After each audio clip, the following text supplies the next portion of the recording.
Buong pagsabog ng God Valley Incident. Mas malalim na pag-unawa, sa Chapter 1165. Paraphrased analysis ng God Valley Incident, ang buong detalye.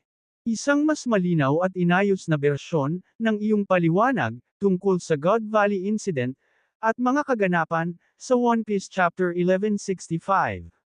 Parehong impormasyon, bagong pagkakasulat. Sa rurok ng God Valley Incident, ipinakita kung gaano katindi ang tensyon nang tutukan ni Dragon ng baril ang isa niyang commander upang piliting iligtas ang mga natitirang sibilyan.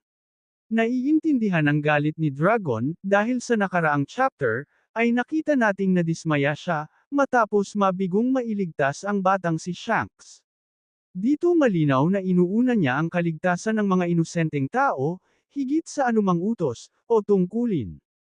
Malaki ang posibilidad na ang God Valley Incident mismo ang nagbigay ng trauma at nag-udyok kay Dragon na tuluyang talikuran ang Marines. Sa dami ng nasaksihan niyang inosenteng biktima at sa kawalan ng aksyon ng mga Marino, na sila pa namang dapat unang rumesponde, malamang dito nagsimula ang matindi niyang pagkapuot sa world government at mga celestial dragons. Ito rin ang maaaring naghatid sa kanya upang buuin kalaunan ang Revolutionary Army. Pagpasok ng chapter, makikita agad natin sina Garp at Roger, na tinawag ang kanilang mga kasamahan, upang tiyaking babalik sila. Kasabay nito ang pagpapakita ng kanilang ghoul forms. Bagaman pansamantalang magkakampi sila laban kay Sebek, malinaw na ayaw pa rin nila ang isa't isa. Napilitan lang silang magsanib puwersa, dahil mas maraming masasaktan, kung pababayaan nila ang sitwasyon. Interesante ring marinig, na may plano silang ibalik sa normal na anyo si Sebek, na nagpapakilala sa pagkakatulad nila, sa kabila ng pagiging magkaiba sa landas, isang marine at isang pirata, na parehong may mabuting puso. Sa kabilang banda, binigyan din ng chapter ng spotlight, ang iba pang miyembro ng Rocks Pirates.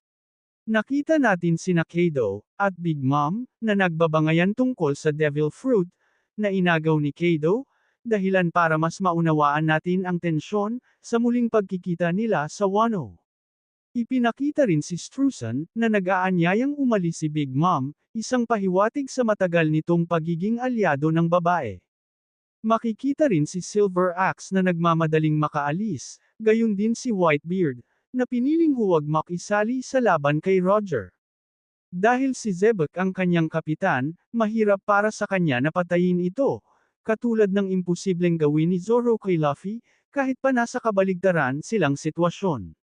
Sa eksena ni Whitebeard, ipinakilala ang bagong karakter, na si Paul Ogram, pinuno ng Polo Pirates, na kahawig ni Marco. Kaya posibleng ama niya ito. Malaki rin ang posibilidad, na siya ang unang right-hand man ni Whitebeard. Kasunod nito, ipinakita si Stussy na abala sa pagkuha ng kayamanan, at si Jill Bastar, na may kasamang multo, na kamukha ng mga ghost ability ni Perona, posibleng siya ang dating may hawak ng Horo-Horo no Mi. Sa dulo, lumitaw si Golden Lion Shaki, upang i-anunsyo ang opisyal na pagbuwag ng Rocks Pirates, matapos mapasakamay ni Sebek ang sariling katawan. Nakakapagtaka lang na hindi gaanong na-highlight ang papel ni Shaki, sa buong kaganapan, lalo na't siya ang left-hand man ni Sebek. Posibleng may tinatago siyang layunin, o hindi pa ipinapakita ni Oda, ang buong papel niya. Sa huling bahagi ng chapter, ipinakita ang pag-iyak ni Sebek, na nagbigay ng mas malalim na kulay sa emosyonal na bigat ng pangyayari. Lumuluha si Roger bago umatake, at malinaw ang malasakit ni Garp, na nagpapahiwatig na maraming naganap off-screen, sa relasyon nila kay Sebek. Malamang ay ilang ulit na nilang nakakalaban si Sebek sa nakaraan. Pagdating sa kanilang finishing moves, gumamit si Garp ng Infinitum Explosion, isang atakeng pa ng Armament at Conqueror's Haki, nakahawig ng Gatling style ni Luffy. Posibleng dito niya ito nakuha. Si Roger naman ay gumamit ng Ace God of Fire, isang atakeng nag-o-overflow, din sa Haki at malinaw na reference sa magiging anak niyang si Ace, o sa espada niyang parehong pangalan.